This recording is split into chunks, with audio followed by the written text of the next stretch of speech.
Hello everyone, Jose J. Garcia with Mobile Home University here, bringing you another video. So I'm currently at the gym. I actually just got through working out, about to jump on my cardio, and I thought I'd make this video. Because to this day, you learn something new every day.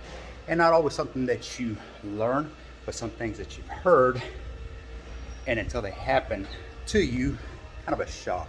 Kind of a, oh my gosh, I've heard of kind of thing. So I figured I'd make a video on that. So somebody's selling you a mobile home, and of course, you know, as with the proper due diligence, you check out all the paperwork, everything in a sense of what you can get a hold of, if you will. You know, you call your tax accessor, Ed or DMV, you run the VIN, you etc., all the above. But how do you know if somebody's trying to sell you somebody else's mobile home?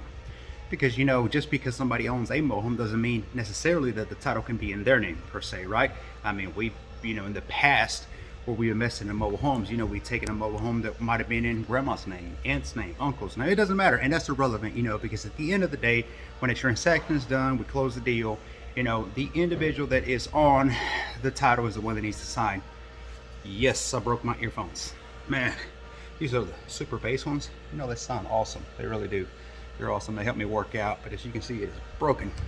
Kind of rough on those things. See there, I can hear nothing, which that's another thing they're supposed to do, is quiet down the surroundings. I'm not trying to sell speakers, phones here. Here I go talking about other stuff. But they're trying to sell you a mobile home and the name isn't somebody else's. So you don't really dig too much into that. Not just yet. Not until it's time to close and that sort of thing. You do the final due diligence, the final proper check that you need to do, and that's what we did. So this is one specific property that, you know, we've been looking into. It's for an investor, investor student. They're looking into it and helping them out. But 3 weeks gone by, it's kind of been rough. Now you get that, you know, sometimes you reach out to sellers and they're trying to sell you a mobile home, but they're real weary as to what information they give you, and you have to understand that. I understand y'all just met, you're trying to get her information. She or he may be trying to sell, that's fine and all, but just because you're talking to them doesn't mean that they're going to immediately tell you where the address is at. Not be so willing. You know, you have to understand from that point, and I'll cater to that as well. But at the end of the day, you know, we're professional about it. We let them know, you know, it's only so much due diligence I can or cannot do unless I have the proper information. So simple as that. If you're not ready to sell, you know, let me know when you are. Kind of leave it at that. But after 3 weeks, we got all the information needed. It was really at this point time for the investor to sit with them and purchase the home. And there is one surprise that's come around.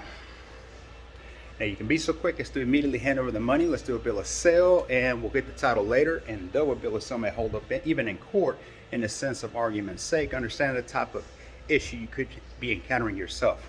I mean, do you really want to get into a deal where you have to go to court to get the home, or, you know, it's lengthy, it's expensive, and there's no sense for it. So, you know, that's one reason why you shouldn't be so quick to want to get funds up until everything has been done. And that's what we help them do. Otherwise, he would have locked up on this deal and it would have been a nightmare. Let me tell you about, without disclosing information. So everything checked out with the home. We realized that there was a lot fee, you know, excessive by the means, a few months behind to say the least. And his taxes are not paid for 2020, which again, you know, all this can be taken care of. You know, all this becomes in the negotiation terms. What do you want for your mobile home? 10,000. All right, well, the excessive lot rent that you owe, the taxes that you haven't paid, that come out of that. Simple as that. You have a deal then or you don't. So pretty easy on that. But the specific individual was trying to sell the mobile home that they lived in inside of a community park. This home belongs to the community park. Well, I'm gonna let you think on that one for a second there. So what that means is that I rented a mobile home, and when I got evicted, I decided I want to sell it now. I don't know how I'm gonna get around getting a title because I don't have a title. It's not my home, but I'm gonna try anyway. Guys, this is the things that can happen, and this is why I tell y'all over and over and over, do a due diligence. I understand that the market is growing for investors. I understand there's more wholesalers, there's more bird dog, there's more investors than ever in mobile home investing. I like to think it's a great thing, but it does call for a competitive thing. However, under no circumstance should you ever rush a deal, because if it's not a deal anyway, you shouldn't be trying to make one, period. And if you don't have all the legal documents and all that needs to be implemented when you're doing a proper due diligence, you better back up or pause real quick before you make that next move that's going to cost you time to trying to fix an issue that you didn't need to begin with. And that's what was about to happen here. Give me the money, let's fill the bill of sale, and then I will get you the title.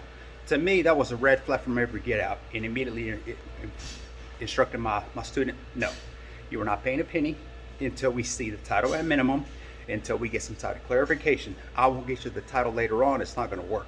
Where is it? Who has it? Why is it not in your possession? It is your home, right? These questions are being asked now directly from me to the seller. I